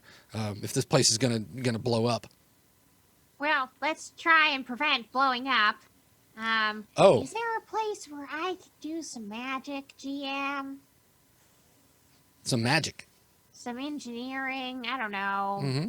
Let off a little kinetic steam and then shut the emitters off. So you want to go down into the actual guts of the emitter? Oh, Gideon always wants to get into the guts of something cool. All right. Yeah. Hey, Technology-wise, not bio-wise. That's the doctor's job. So yeah, as you're walking, you're going on like a catwalk over to where the office or the nerve center is. So you're actually like it's a big cylindrical tube, and then there's this gigantic emitter right in the middle of it, and you can see that there's an access hatch. You would have to like go across like a small walkway over to the middle, so it's like dangling from the middle of this whole thing. You'd have to walk across this catwalk and then across this walkway, and then there's a access hatch to get inside of the emitter itself. Ah, that looks stressful. So There's no way to kind of do a boop boop computer thing on the other side. in the nerve center you could. Oh. Whichever one is easiest. I just want to turn this off without a big cosmic kablooey. Right, yeah. So the in the control center would be where you would try and access it, from not inside. So. Okay, so control center is in the nerve center. Mm-hmm. Okay. Yep. So, Where you're going. then I will double speed there. Okay. All right. So as you walk into the control center, you see Felicity Carmichael. She turns around as the whole group walks in, and she just kind of turns and looks, and she says, "Oh, everyone's here. Great." Francine. Doctor, I don't think that's quite the attitude you need to have on the people who are here to clean up your mess. Frankie's like, oh. It's like that gif. Oh. Yeah, exactly. Yeah, no, Kujera's really, Jumps away. really annoyed because he has seen not only her mistake, but he's being mean. I would say that is Morgan's reaction, but Gideon does not give a single a single Francine about Yeah. about her attitude, and so she's gonna be like, "Oh, Mom Carmichael, weird. This is a strange trip for you, Frankie." And then is gonna just go beelining to where she can see Controlly Crowley. Oh yeah, There you go. that's right next to where Felicity is standing. So you just like walk up right going next to her. to gently hip bump her out of the way and be like, "Excuse me." All right. That's my girl. Yeah, That's my girl. she just kind of eyes you to the sideways and then looks over and she says, "What exactly? You're going to correct my error? What Uh-huh. what exactly are you talking about?" So it's kind of like popcorn, okay?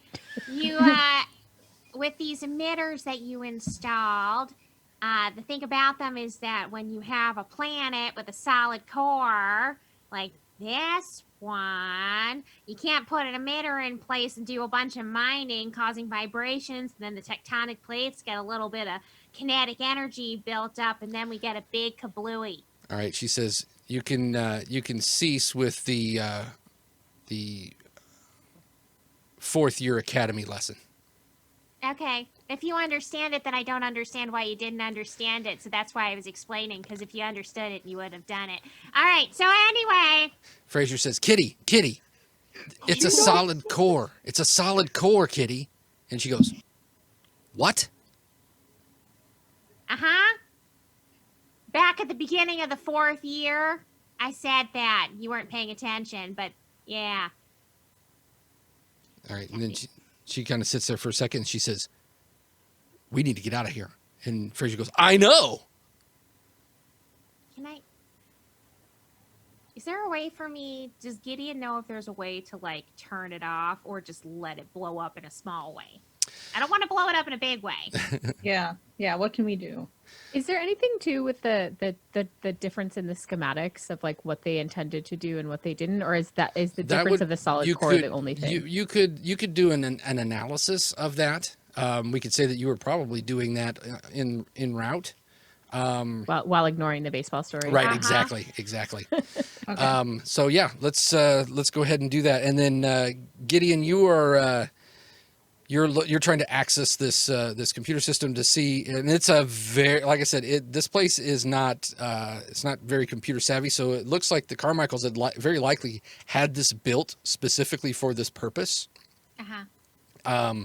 And just like any like custom built system, it's going, the people who built it very likely know all of its nuances. So you're kind of going in this kind of blind, although, with your technical savvy, very likely you're going to pick it up pretty quickly.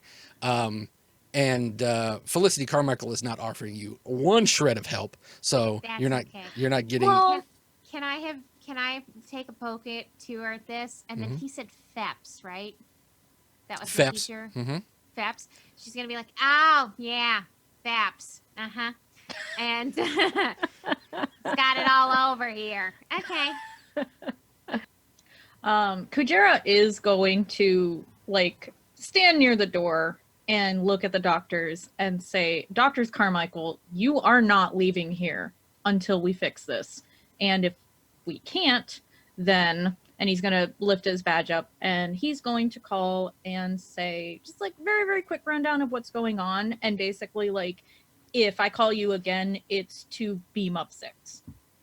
All right, so let's start with Frankie. You're analyzing the schematics. We'll start with that role. Then we'll do Gideon. You're trying to access and see if you can do anything to maybe buy yourselves a little bit more time or do a complete shutdown. And then we'll deal with what Mers is doing.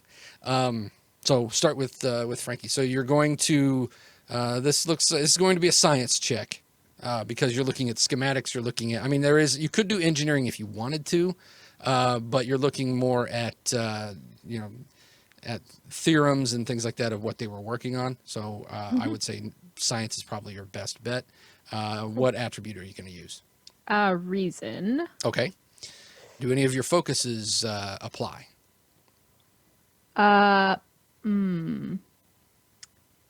Nope. Okay. Not really. All really. right. So then you're looking at a 15. Now, you are familiar with, especially if anyone else were going to be doing what you're doing right now, I would make the difficulty 3. But you know your parents' shorthand well enough that I'm going to make it difficulty 2. Nice. And we don't have momentum. What does what can I add determination if I have a? If one of your values applies. Yeah. I mean, one of my values is science for the greater good, not the greater gain, which is what Frankie's trying to do now, in spite of her parents. So, Sure. Yeah, protecting people is the greatest thing you can. Yep. So yes, you could spend a determination, which is just to push the red button to apply that towards this roll. oh, I had that covered up. Lovely. Cool. Okay. And then do a roll. Yep. Boom. Yay! Yep. And your DC was 2, so yeah, you generated a momentum. Lovely. All right, so you as you're looking at this, and as you're kind of putting it all together, and you're still you it's like running through your head as you get into the lab, and it kind of clicks with you, and you're like, you know exactly what it is, where the mistake was, and it was so simple, it was missed. And it's something like as simple as a decimal point, or like didn't carry the 2, which is something that your father always messes up. It's always the very small detail. He has all of these grand ideas and these things that just intricately put together, but then when it comes to actually putting them together, he makes a very small error, and then you found it. I imagine when Frankie does find it, she laughs to herself in satisfaction before she catches herself and realizes that this has caused so many issues. But she'll pass anything that she might learn over to Lieutenant Salt to see if in case that helps at all. And it certainly does. What it'll do is it'll reduce the DC of her test. So, all right. So Gideon, you are trying to access this system. It is it's foreign to you, so I'm going to make it normally, like I said, I was going to make it a difficulty 3 with Frankie's assist. I'm going to give you drop the difficulty to 2. And let me pull up your character so everybody can see. This is an engineering clearly, because you're trying to figure out how to get this computer system to do, to operate the way that you want it to. What attribute are you going to use? I think I'm gonna use control Okay. just to do finessey stuff. There's time for daring, and then there's horrendous space kablooey. Right. So, time for control and engineering. And then we didn't talk about this before, but one of my values got compromised our last mission, and I erased it. Oh, right. Oh, Right. What does that mean? That one was, it's you're never alone when you can make your own robot friends. And going against Jan in that moment of him taking over Shen and everything else, and me having to shut him down, compromised that value, so Right. I erased it. Yeah. On the other hand, I then went to make robot friends, so I don't know if it re-puts it back in or not. Normally what you would do in this case, and we should have, I apologize, we should have addressed this off of, but off of game, but Put it back. what you do, and it's actually good that this came up, because what you would do in this case was you could either try and reestablish that value, or you could come up with a new value, because your values can change after you challenge them. Very unlikely that you would just put it back up, because you've challenged that value. So that part of your life may be different now. Now it could be a change in the wording of it, so it's not quite the same, or it could be a completely different value. But I think I have sometimes it's easier to ask for forgiveness than permission in the way that I'm completely bypassing this lady to get my hands in her work Sure. as a value. Right. So I would add dice to that because it's a value. Correct. You could use determination. So you could click the red button next to your determination points. There you go. Boom. Okay. And then I've got computers as a focus. So you can focus that. All right. So how do I do that? On your dice roller down at the bottom left of on your character sheet, you see the FOC. Just click the little black dot underneath that. There you go. And then change your DC to 2. DC to 2. There you go. Okay. All right. So And you have a momentum in the pool. Would you like to spend a momentum? Hold on. I'm trying to see if I've got talents. So Task with that discipline. You can buy more D20s by adding a threat. Oh, I don't know if I want to add a threat.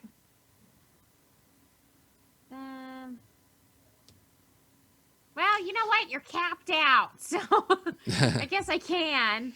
I can choose. no, I can go higher than 6. Oh, right. But what it's saying, and it says threat, but it's also whenever you use it with a momentum as well. So if you spend a momentum and raise your dice pool with this, and you roll, because you're bold, you get to re-roll one of your d20. Okay, so I'm gonna do it because horrendous space kablooey. Right. And then, do I add another die? Yes, just so you'd have 4 dice. Click. There you go. Okie dokie. And then Let's do this. God, I'm scared.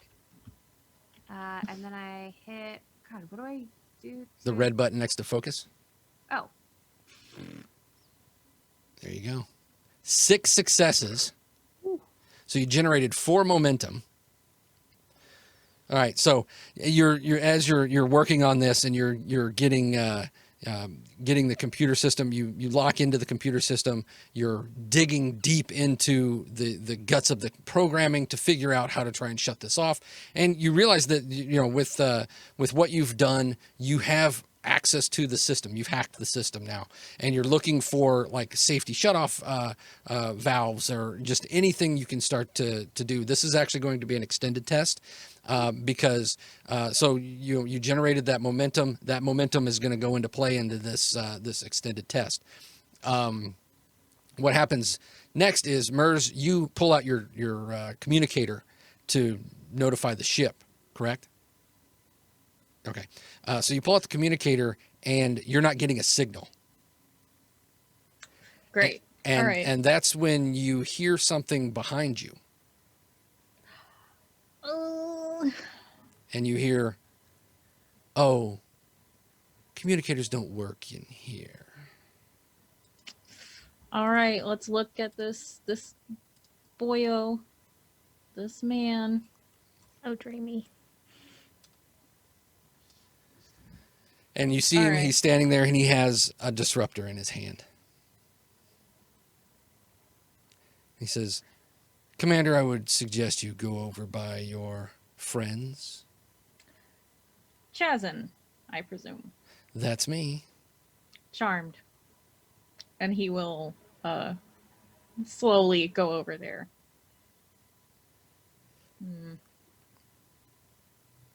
And then, so Gideon, you've got your hands on the computer. You look up and you see this Orion man standing there. And he kind of gives you kind of a squint-eyed look, like he's just trying to figure you out. And then he says he's pointing the disruptor in your direction, and he starts like motioning it, like get away from the computer.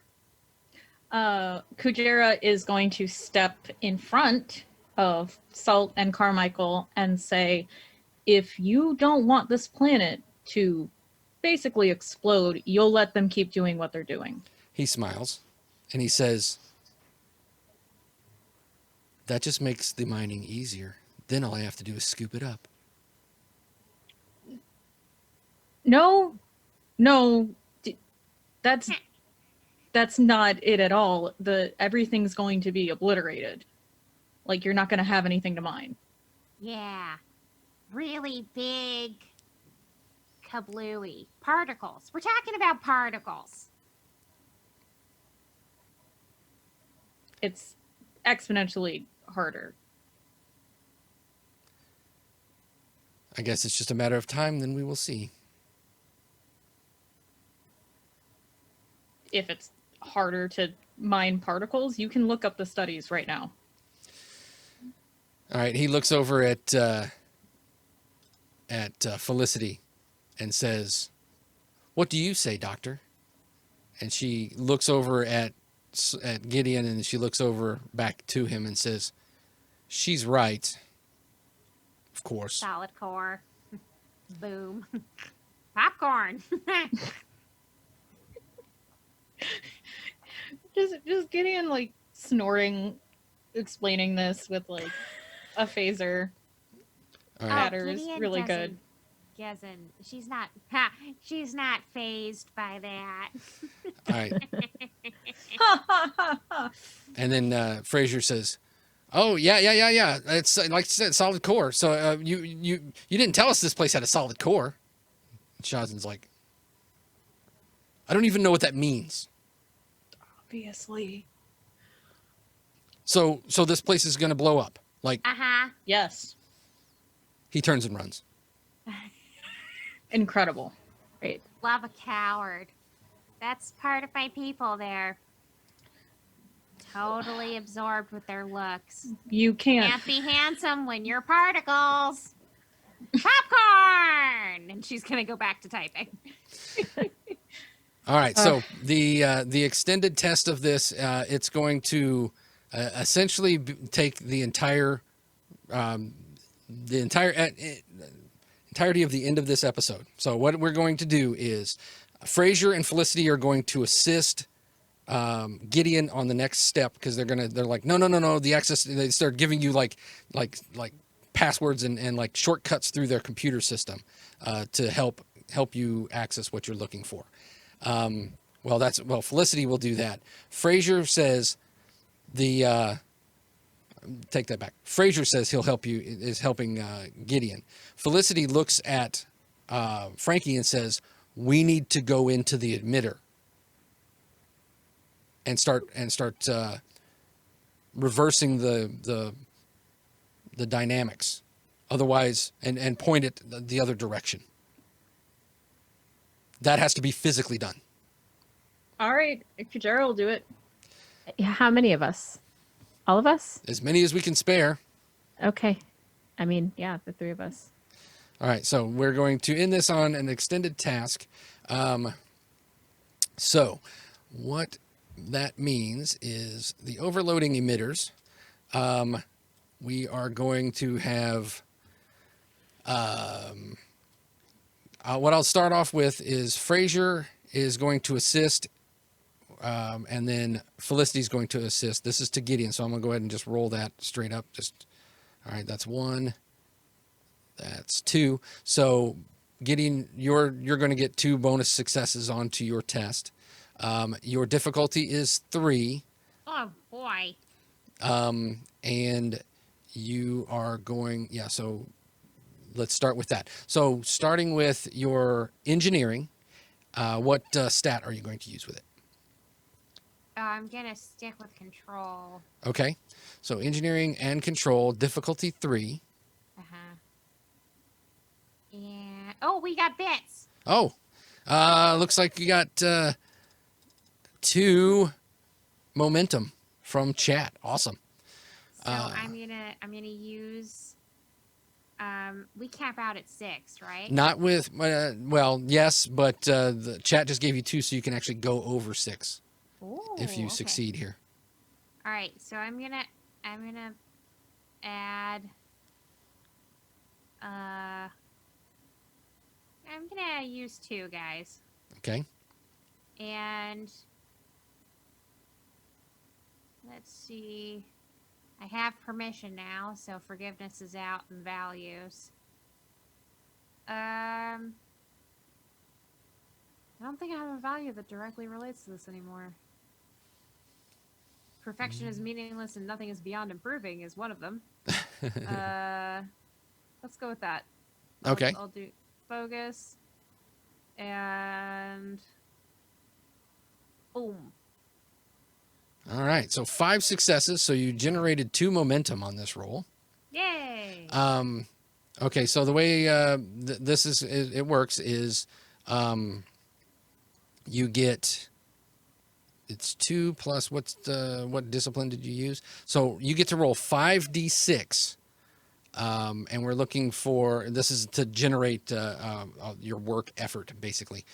So go ahead and roll. You remember how to do with the d6s down at the bottom? You just go ahead and drop. You see what I say? Oh, 5, 6, I 7. actually I changed Fantasy Grounds over to my PC so I could actually right click. Oh, there you go. So yeah, so right, you're gonna get 5. no. I'm sorry, I should have said 7. You get 7 d6, and we'll see how much. 1 equals 1, 2 equals 2, 5 and 6 equal 1.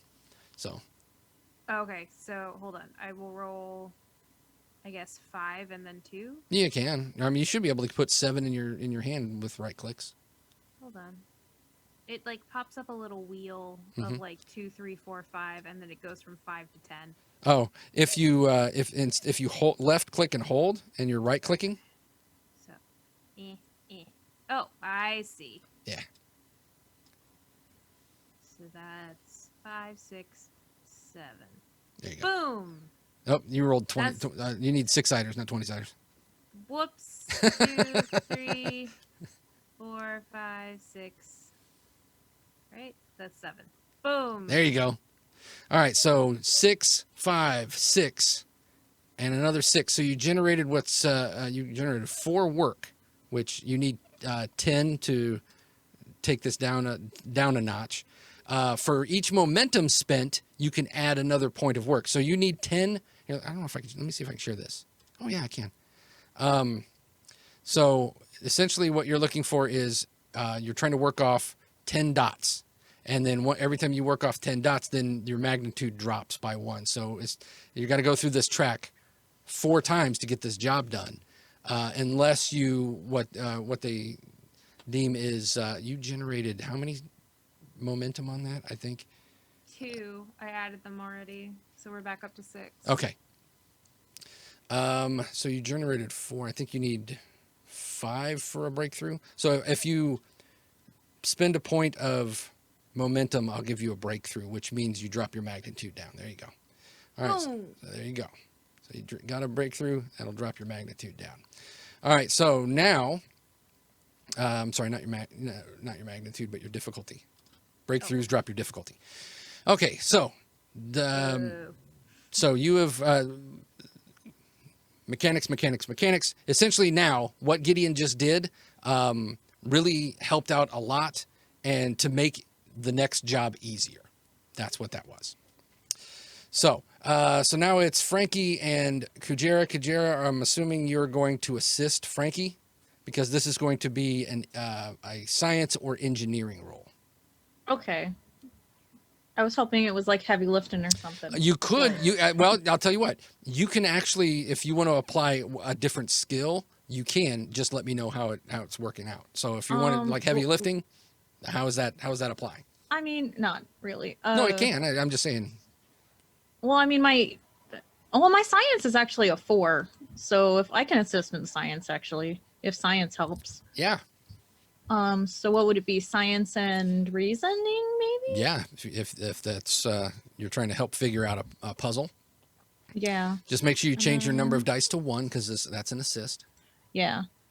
I'm trying to see if I have anything. Well, let me use a determination because those are going to come back next time, so might as well use them. Yeah.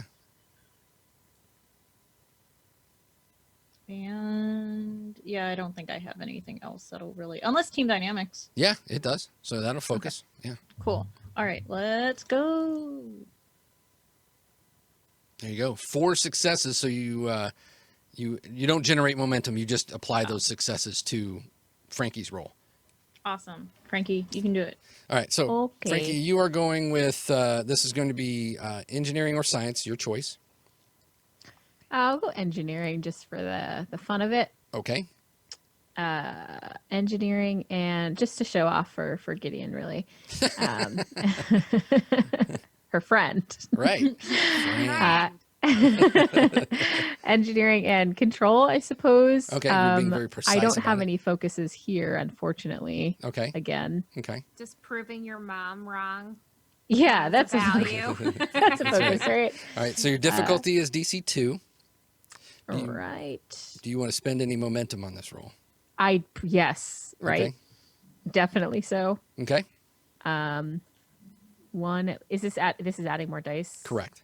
Yeah. I wonder if I want to add more. More is better, right? Yes. Do it. I'm just trying to figure out how to get this task done. Okay, I've used 2. Okay. No focuses. Do any of your values apply? We cannot succeed alone is a bit of a stretch, but this is like definitely a group task. She's sure. also having to suck it up and work with her mom right now. Yeah. Oh, yeah. Yeah. Swallow your Is pride. real. Yes. So that would be determination. So hit the red button next to your determination there. What happens when I don't have any more of that, by the way? It could be problematic if like you get into a combat and you need it to like stave off damage. Got it. Yeah. So Okay, just checking. All right, I think that'll do it. okay, and you hit your button to roll. 6 successes. So you generated 4 momentum, which puts you at 6 plus 1 because the chat did give you I'm allowing you to go over the cap there, so just remember you have an additional one when you spend it. Wow. So going back to the overloading emitters task, so you generated. All right. So what you're going to do is you're going to do 2 plus your engineering. So that's going to be 6d6 that you roll.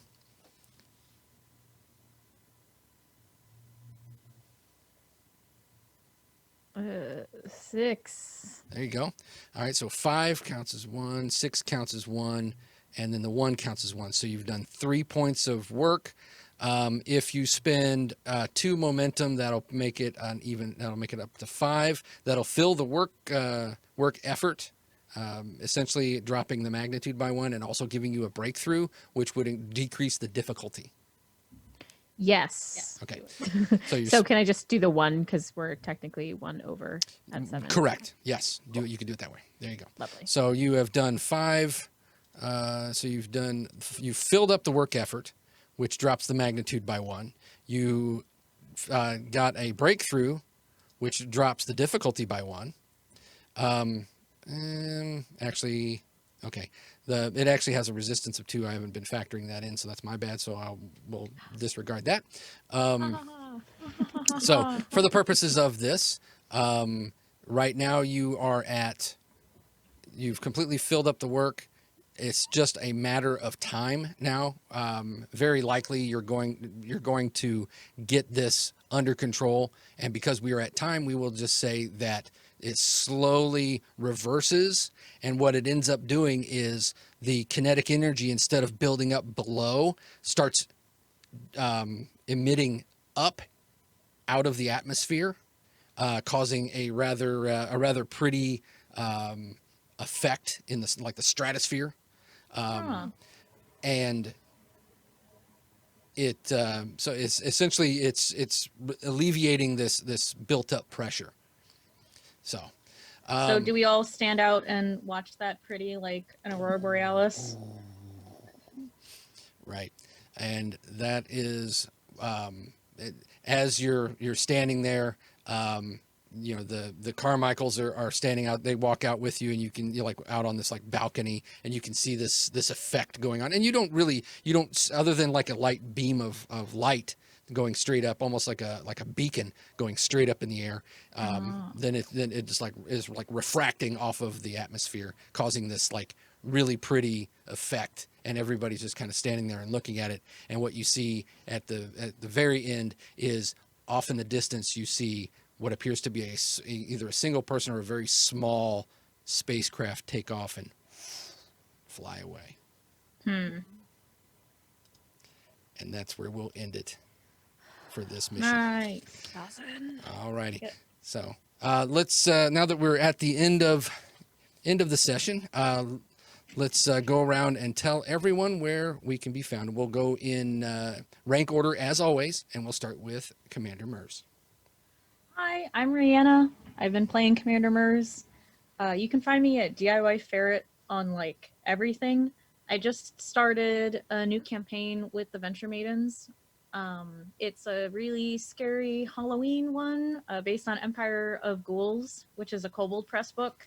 And if you like zombies and vampires and player characters who are trying to be serious, but we keep making it a joke anyway, you should come and check us out. We're going to play every Friday. All right. And next we have Dr. Davis. Hello, everyone. My name is Leslie. I've been playing Dr. Davis. And you can catch me here right now every other Tuesday, I think, right? We're doing Yep. Tuesdays. Yes. What day is it, y'all? In these times, I do not know. Yeah, so come back in 2 weeks and come watch us play. Absolutely.